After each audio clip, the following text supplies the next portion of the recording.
For the next question, obviously, for those of you that have been here for a while, Fantom was once considered the DeFi land, but the ecosystem has recently slowed down in attracting new projects. But what do you guys think the ecosystem needs to have to become more of an attractive designation for builders? We'll go ahead with Guy, please.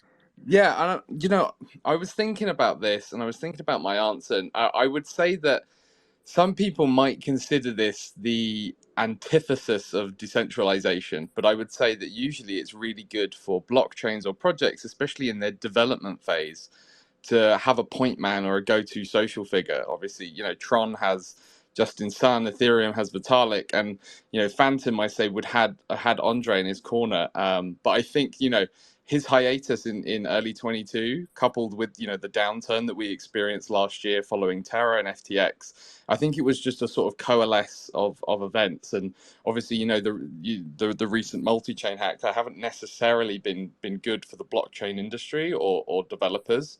But I would say in terms of building, if we're looking at big picture, obviously I've been keeping up to date with the latest proposals and stuff that's going forward. With the ecosystem vault. And I think that is actually looking to fix quite a big issue that a lot of blockchains have with attracting new platforms and developers or existing platforms to move over and start building on the network. And I'd say, these recent steps have gone miles actually in providing that runway and that security that helps alleviate concerns for new projects, especially ones who are, maybe worried about longevity. And we see so many, networks attracting builders, not only from other projects and chains. For example, Solana, Avalanche, Trello, they've all got really good active grant programs. And I mean, like Polygon gives grant programs to even NFT projects. So I think if we want to see continued builder involvement and to really sort of flesh out the Fantom ecosystem, we need to see this ongoing development, which is ultimately spearheaded from a community and proposals. And I think we're actually headed in the right direction. So yes, I'm kind of bullish, but I think there are steps we need to take in order to sort of widen that catchment for Fantom.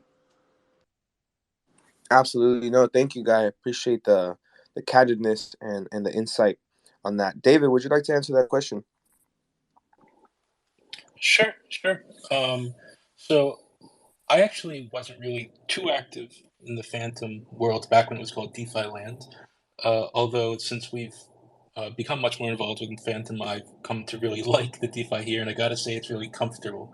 I think that's the keyword. It feels very comfy.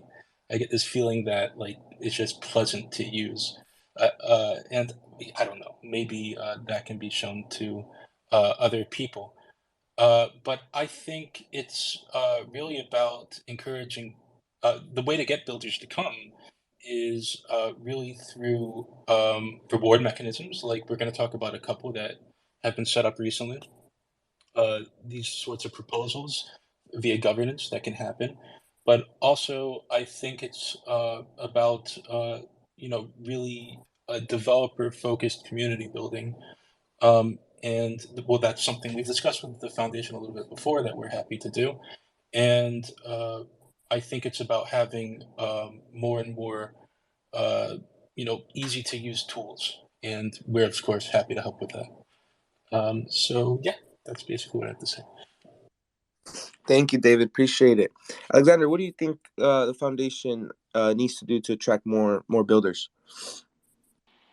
Well, to be honest, I don't know actually what to add anymore because most of the points were already said. But since I'm a Phantom actually, but it was weird when I go to conferences, especially last year and this year, when I talked to other builders and they were like, and then I said, yeah, we're building on Fantom, and they were like, oh, what's Fantom? I said, what do you mean?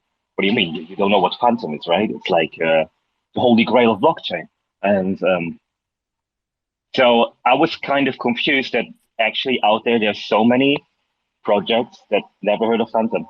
I don't know why. Maybe because I'm like in the Fantom bubble for so many years now, and I'm pretty in it. But I was wondering about that all the time. I was talking to other builders as well, but especially on Fantom.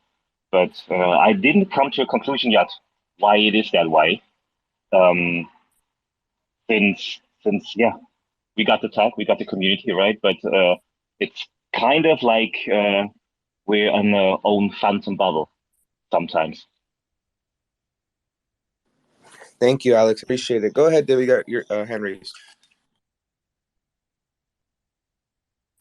Of an outsider, I think a big advantage for Fantom right now is that it's not one of these app chain ecosystems. It's not one of these ZK L2, L3 ecosystems, right? The tooling exists already for building here. And it's a very easy place to get started fast. So, like in my opinion, and with all this governance structure that's coming along with the Treasury, I think it would be great to really focus on builders that are just starting out with small budgets. They can go and deploy fast. I think there's a lot of potential there.